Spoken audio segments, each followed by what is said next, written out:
সীমান্ত, অর্ণব, দিয়া আর মিতুল চার বন্ধু একসাথে ঘুরতে যায় উজ্জ্বলপুর জঙ্গলে। তারা যেতে যেতে জঙ্গলের অনেক গভীরে চলে যায়। জঙ্গলের গভীরে তারা একটা বাড়ি দেখতে পায়। তারা চার বন্ধু সেই বাড়িটার ভেতরে যায়। তারা কিছুক্ষণ বিশ্রাম নেয়। তারপর সীমান্ত বলে, এই অর্ণব, দিয়া, মিতুল, চল আমরা চারপাশটা ঘুরে দেখি। আমি যাব না রে, আমার বড্ড ক্লান্ত লাগছে, আমি আর একটু বিশ্রাম নেব। ঠিক আছে, তুই আর দিয়া তাহলে বিশ্রাম নে, আমি আর অর্ণব ঘুরতে যাচ্ছি, কেমন? আচ্ছা যা। মিতুল, চল আমরা ঘরে যাই। সীমান্ত আর অর্ণব ঘুরতে চলে যায়।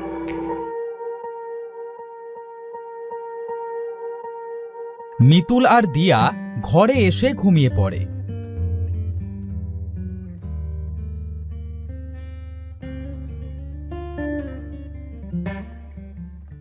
বিকালে মিতিলের ঘুম ভাঙে। দিয়া, এই দিয়া, ওঠ, ওঠ না, সন্ধে তো হয়ে গেছে। এই তো উঠে পড়েছি। কিরে মিতুল, সন্ধে হতে চলল, সীমান্ত আর অর্ণব এখনো আসেনি? না রে দিয়া, এখনো তো আসেনি। মিতুল, আমার কিন্তু ভয় করছে, এই গভীর জঙ্গলে ওরা কোথায় গেল?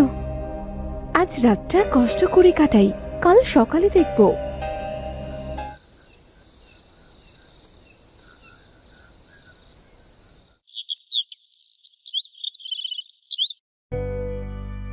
মিতুল, মিতুল, মিতুল ওঠ, সকাল হয়ে গেছে।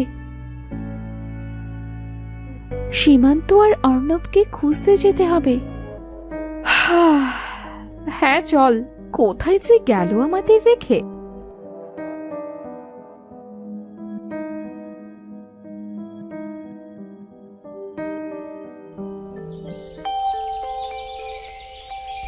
আমরা এক কাজ করি, যে রাস্তা দিয়ে এসেছিলাম এই রাস্তা দিয়েই গিয়ে দেখি অর্ণবদের পাই কিনা।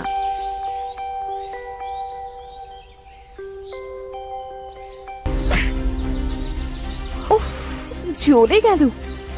কিরে, কি হলো তোর? আরে, তোর কপাল কেটে রক্ত ঝরছে। কিভাবে কাটলো তোর কপাল? যেতে যেতে কিছু একটার সাথে ধাক্কা খেয়ে পড়ে গেছি। মানে, এখানে তো ধাক্কা খাওয়ার মতো কিছু নেই।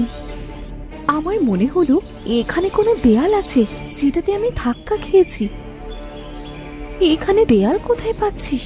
তাড়াতাড়ি আয় তো। আরে, এটা তো দেয়াল মনে হচ্ছে। এটা কি অদৃশ্য দেয়াল নাকি? কালকে আসার সময় তো কোনো দেয়াল ছিল না। সত্যি তো, কালকে তো আমরা এই রাস্তা দিয়ে এসেছি, তখন তো কোনো দেয়াল ছিল না। কি হচ্ছে এসব আমাদের সাথে? মিতুল, দেখ তো দেয়ালটা ভাঙা যায় কিনা।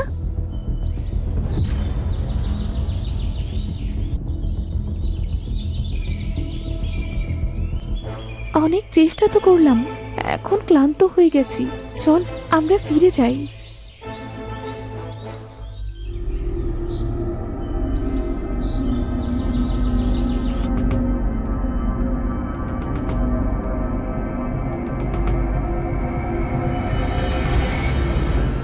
এই মিতুল, অনেক তো বিশ্রাম নিলি, এবার চল না, বাড়িতে যাবার জন্য অন্য কোনো রাস্তা পাই কিনা দেখি। ঠিক আছে, চল তাহলে।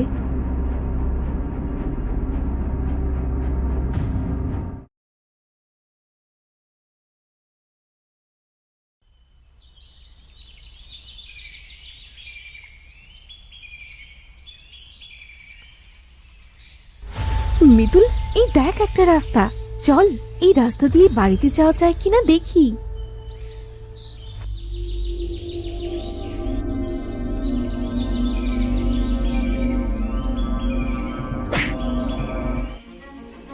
দিয়া, এখানে তো অদৃশ্য দেয়াল, এখন কি করব আমরা? কিভাবে যাব বাড়িতে? কি করব তো বুঝতে পারছি না। যে খাবার এনেছিলাম সেটাও তো ফুরিয়ে গেছে। আমাদের তো কিছু খাবারও জোগাড় করতে হবে রে। চল আমরা খাবার মতো কিছু পাই কিনা দেখি।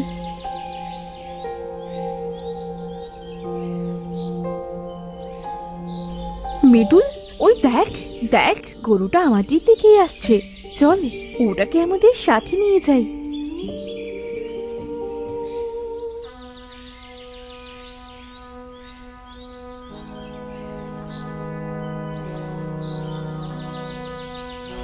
গরুটা এখানে বাঁধা থাক, চল আমরা আমাদের জন্য আর গরুর জন্য কিছু খাবার নিয়ে আসি।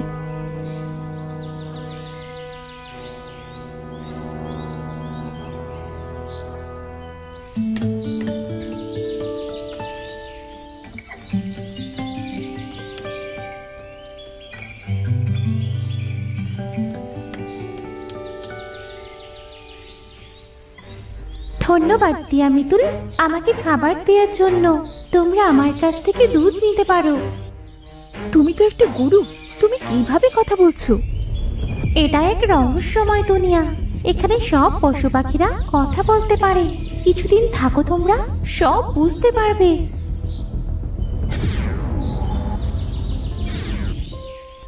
দিয়া, গরুটি কোথায় চলে গেল রে? সেটা তো আমিও বুঝতে পারছি না রে। আচ্ছা, এইসব বাদ দে তো, সন্ধে হয়ে গেছে, চল এখন ঘরে চল। আমরা কালকে আবার বাড়িতে যাওয়ার জন্য অন্য রাস্তা খুঁজবো।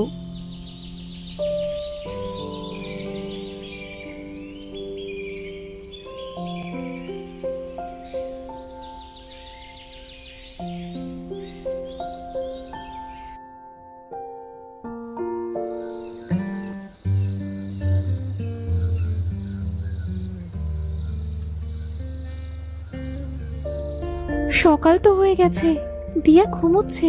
আমি একটু আশপাশটা দেখি, নতুন কোনো রাস্তা খুঁজে পাই কিনা।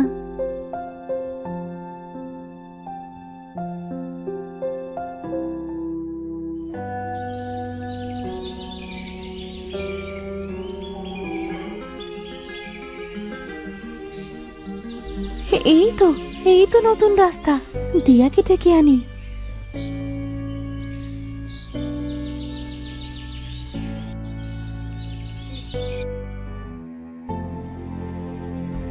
দিয়া, এই দিয়া, ওঠ ওঠ,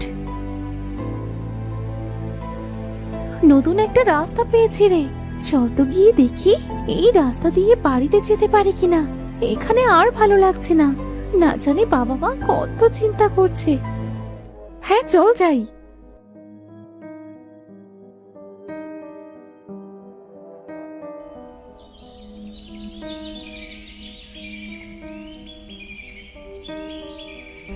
তারা দুজন পথ খুঁজতে খুঁজতে একটা বাড়ি দেখতে পায়। বাইরের বারান্দায় একজন মহিলা বসে, তার কিছুটা দূরে একটা কলে একজন পুরুষ পানি খাচ্ছে, আর কল দিয়ে অটোমেটিক পানি ঝরছে। দিয়া, ওই দেখ একটা বাড়ি, ওখানে লোকজনও দেখছি। ওদের থেকে জিজ্ঞাসা করি চল, জঙ্গল পেরোনোর মতো আর কোনো রাস্তা আছে কিনা। হ্যাঁ হ্যাঁ চল। এই মিতুল, এখানেও তো অদৃশ্য দেয়াল আছে, আমরা তো যেতে পারছি না। তাহলে এখন কি করব? ডাক দিয়ে দেখি তো, শুনতে পাই কিনা। এই যে শুনছেন, কথা বলুন। শুনতে পাচ্ছেন? শুনতে পাচ্ছেন আমাদের কথা? কিন্তু ওরা তো আমাদের কথা শুনতে পাচ্ছে না। দিয়া, একটা জিনিস খেয়াল করেছিস? কি? দেখ, ওরা কিন্তু নড়ছে না। মহিলাটা সেই বারান্দায় বসে আছে, আর পুরুষটা কলের কাছে দাঁড়িয়ে আছে। কল দিয়ে অটোমেটিক পানি ঝরছে, কেউ তো নড়ছে না। আমার মনে হচ্ছে ওরা হয়তো মারা গেছে। কি রহস্যময় দুনিয়া এটা, কিছুই তো বুঝতে পারছি না। সব কিছুতেই রহস্যময় লাগছে। আচ্ছা চল, আমরা ফিরে যাই।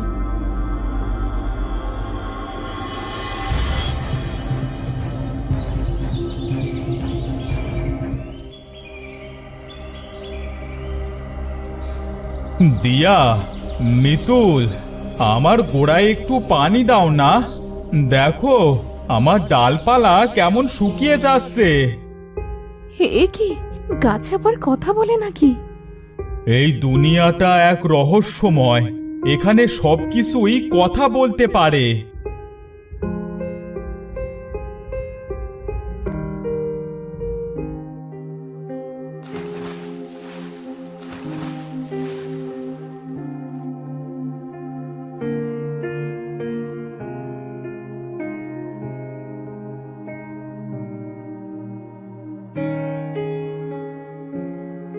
ধন্যবাদ তোমাদের।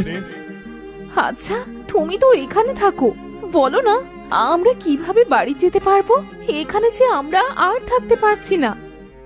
তোমরা আমাকে সাহায্য করেছো, তাই তোমাকে তোমাদের বাড়িতে যাবার রাস্তা বলছি। তোমরা তো বুঝতেই পেরেছো এটা একটা রহস্যময় দুনিয়া। এই দুনিয়া থেকে বের হতে হলে ওই যে উঁচু পাহাড় দেখছো, ওই উঁচু পাহাড়ের ওপর একটা দুষ্টু দৈত্য থাকে। ওখানে দৈত্যের একটা জাদুর বাড়ি আছে। ওটা ভেঙে ফেলতে পারলে তোমরা তোমাদের দুনিয়ায় ফেরত যেতে পারবে। কিভাবে উঠবো আমরা উঁচু পাহাড়ে?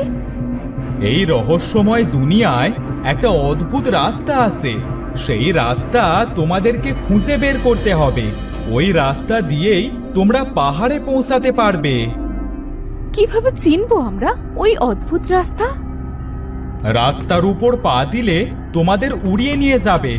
রাস্তার দুপাশে গাছপালাও রাস্তার সাথে উপরে ভাসবে। এর বেশি আমি তোমাদের আর বলতে পারবো না। ধন্যবাদ তোমাকে গাছ।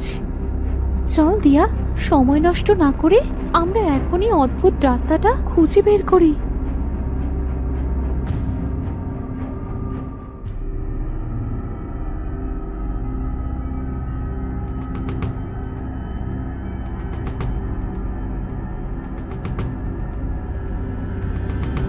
আমরা তো অনেক রাস্তা খুঁজলাম, কিন্তু গাছ যেমন রাস্তার কথা বলেছিল তেমন রাস্তা তো কোথাও খুঁজে পেলাম না।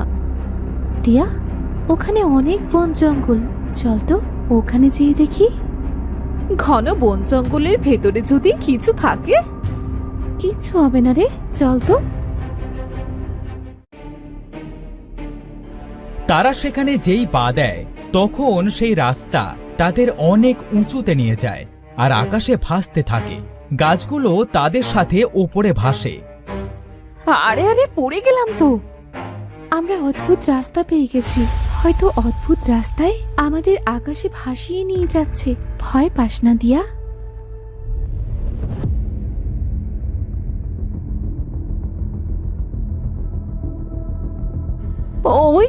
ওই তো সেই ঘর। চল আমরা ঘরটাকে ভেঙে ফেলি।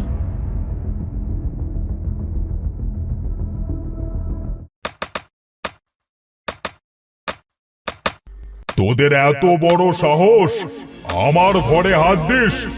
আমি তোদের কিছুতেই ছাড়বো না। শয়তান দৈত্য, ছেড়ে দে আমাকে।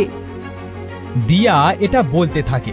এমন সময় পেছন থেকে মিতুল এসে দৈত্যের মাথায় একটা বাড়ি মারে। সাথে সাথে দৈত্য সেখানে মারা যায় আর অদৃশ্য হয়ে যায়। এই দেখ, দৈত্যটা মারা গেছে।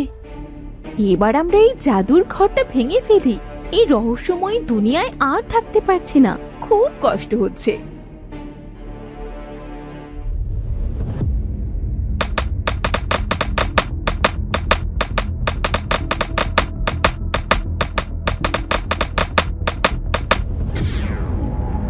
এই মিতুল, দেখ আমাদের দুনিয়ায় চলে এসেছি। রহস্যময় দুনিয়া থেকে মুক্তি পেয়েছি আমরা। আরে সত্যি যে, আল্লাহ আমাদের ডাক শুনেছে। শেষে আমরা আমাদের বাড়ি পৌঁছতে পারবো। রহস্যময় দুনিয়ার অদ্ভুত রাস্তা থেকে আজ মুক্তি পেলাম। চল এবার আমরা আমাদের বাড়ি ফিরে যাই। বাবা মা হয়তো খুব চিন্তা করছে। এরপর তারা যে যার বাড়িতে চলে যায় আর তাদের বাবা মাদের সব ঘটনা খুলে বলে।